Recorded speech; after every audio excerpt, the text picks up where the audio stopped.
Becky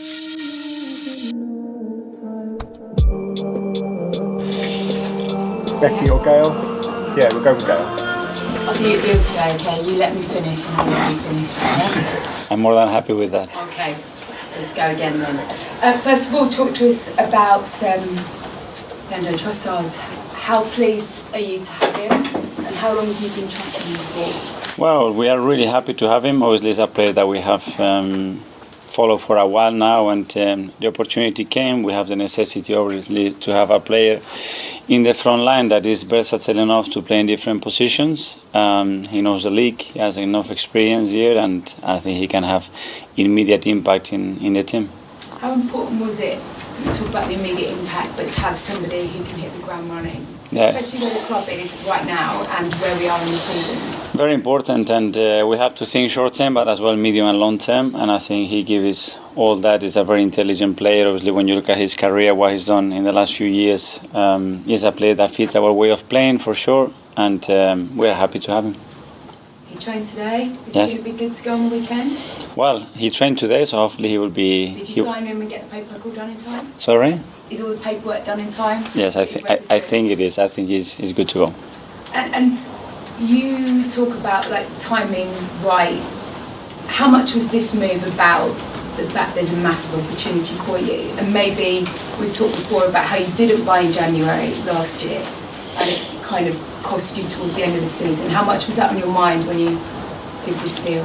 Well, we can do what we can do in the windows. Obviously, even in the summer, we're looking for a player in that position, and we weren't able to do it. So it's something that the squad needed. Obviously, with the injuries of Gavi and Reece especially, we're really short in the front line, and we needed some reinforcements. And we found in Leo a player that he fits everything that we want. And Jacob Kivius, that deal close, and how much did you feel? Do you feel the need to bring in a central defender? Because many people look at your squad and think, actually, you've got quite a few. We cannot talk with players that we haven't finalised.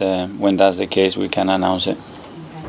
And last night, were you cheering on Tottenham?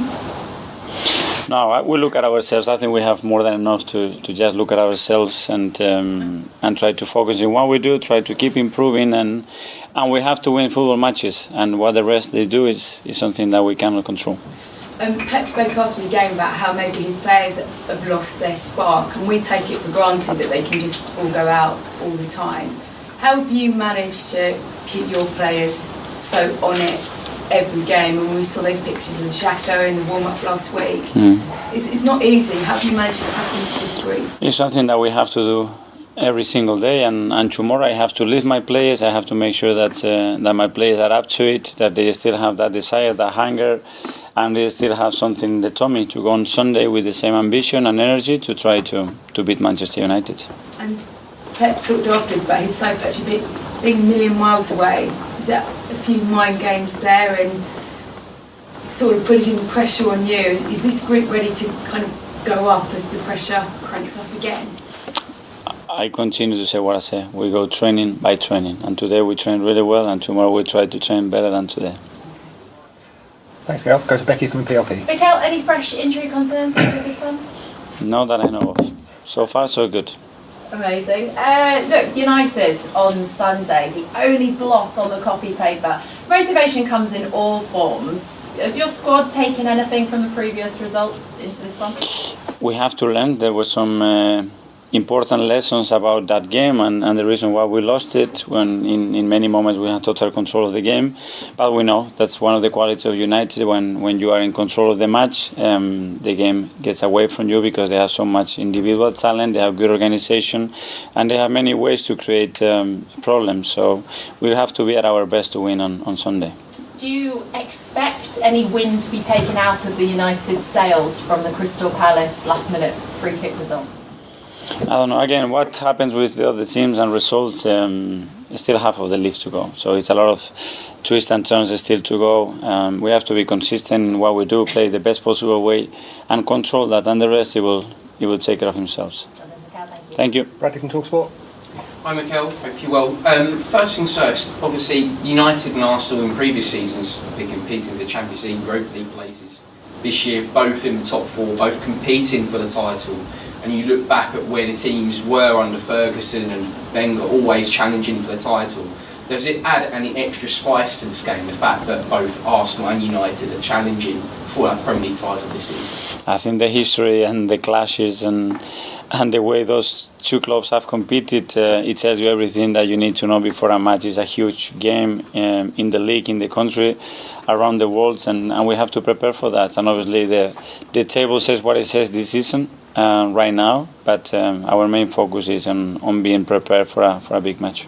What have you made of the job Erik ten Hag has done so far at Manchester United? Really impressive. I think he's turned things around pretty quickly. I think he has implemented a very clear way of playing. I think the players seem that they bought into it. They have really good energy around the place, and a lot of things has changed in a very short period of time. So credit to him and the coaching staff for what they've done. And how do you go about trying to stop someone like Marcus Rashford in the form that he's in at the minute? Yeah, it's not only him. Unfortunately, it's a lot of individuals and the collective organization that they have that we have to be very aware of that. And I will try to, like we prepare the games, to try to hide the arguments that they have to try to create problem against us. And lastly for me, I wanted to ask you about Martin Odegaard as well. How impressed have you been with his form this season and the way he's taken on the captain's armband like he has done? In a really natural way. He's still a really young player with huge talents, but more desire than talent still. And he knows that he can still get much better, and he's in that pathway, that he's enjoying playing for us, that he's contributing to the team in a really impactful way, and he needs to continue to do that. Thank you. Thank you. Thank you. Mark from Pierre? Hi, Mikel. I think anyone that's watched Manchester United this season, and I'm sure that goes to you and your coaching staff as well, will know that a large part of that turnaround has come from performances of Casemiro. How much of a benefit is it to you that he's not going to be available on Sunday? Again, something that we can control. He didn't play in our first game either, and we still didn't do enough to win that match. So they have, when you look at the squad, they have, it's just incredible. So the individual and again the collective organization to beat any opponent in this league, and we will plan the game knowing that he's not available. That's for sure. I know we say a lot about your squad that it's full of good characters. When you see what happened with Lissandro in his last few days at Brighton, did you talk to Albert Steurenberg about his character and things like that? Because obviously they've worked together previously. Yeah, we talked about everybody that is connected, that we know about players that we want to recruit, because character is something crucial, but as well to understand how they are, how they behave, whether they're going to accept the role that they're going to have at the club with us, and then personal conversations, obviously, that are very, very important as well. I assume Albert gave him a glowing reference. Sorry? I assume Albert must have given him a... Albert gave me a really, really good reference, but not for now, for a few years already. Kai from Football London, you okay? Cool. Art from Athletic. Mikel. Hi. Oh my god, sorry. I haven't spoken for a while. You can have some words that you want. Thank you.